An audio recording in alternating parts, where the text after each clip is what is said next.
most basic strike in any combat sport: boxing, kickboxing, Muay Thai, MMA, even point fighting karate. Most of the points were landed by this strike.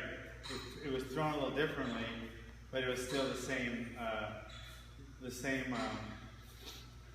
theory. The theory behind the strike is the reason it lands so much quicker than everything else is because it's closer.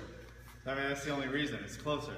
I mean, it's closer the foot to the face, and it's a lot bigger and heavier. But the right hand and the left hand, look how far apart they are. That's a lot of distance to travel in a fight. And a lot of things can happen. Like, all he has to do is slip his head a little bit and get behind my right hand, and next thing you know, he has my back. Okay? He can have a lot of things. But a jab is a lot closer. Okay, it's just right there. Okay, right there. Now, the downside of the jab is there's a bunch of downsides, but the main reason people don't throw it that much or in a real fight, like a street fight, MMA, etc., is because unlike boxing, where guys are just trying to score points all day long, MMA fight, they're trying to make each punch count more. They're trying to hurt someone. And in a street fight, that's what you're trying to do. So you're going to see this a lot more than that. Okay? But in reality, that could end a fight because that doesn't look like much. And the reason it's not hitting hard is because my hip is there. It'd be like trying to throw the ball with your front hand. You're not going to throw it very hard. Nobody gets the ball like this and throws it here, right? You throw it from your backhand because you get the power.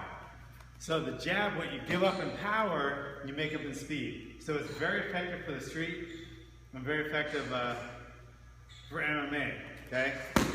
One reason I like it is when you throw the right hand and commit, you're giving the hip. Okay, once you give somebody your hip, you give your soul. Okay? Because now I'm easy to take down, I'm easy to slam, I'm easy to body lock, etc. But with the jab, I'm not giving you my hip. It's still right here. And I'm not talking, so I can, if he came in on me from here, I can always just come back, I can change my level, I can move a lot quicker.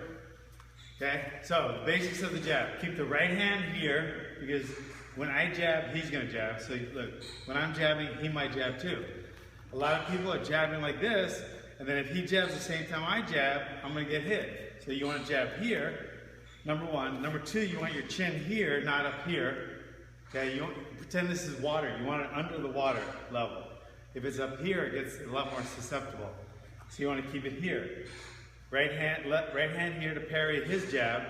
Okay, and make sure, most importantly, you don't do the biggest mistake people make.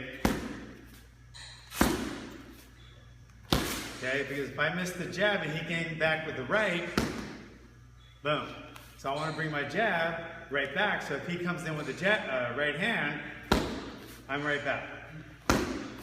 Okay, so that's what you want to do. So in MMA or the street, you just want to stick the jab right in their face. Try to hit them right in the nose. Tighten your fist as much as you can. Keep your arm very loose and just snap it. You can either step with your foot if he's a little farther, like if he was right here, I'd step in and step back. But if he was right here, I wouldn't step at all. Okay? Stick it straight out and straight back. Alright? So everybody get a partner, get a pad, and start jabbing back and forth. Go!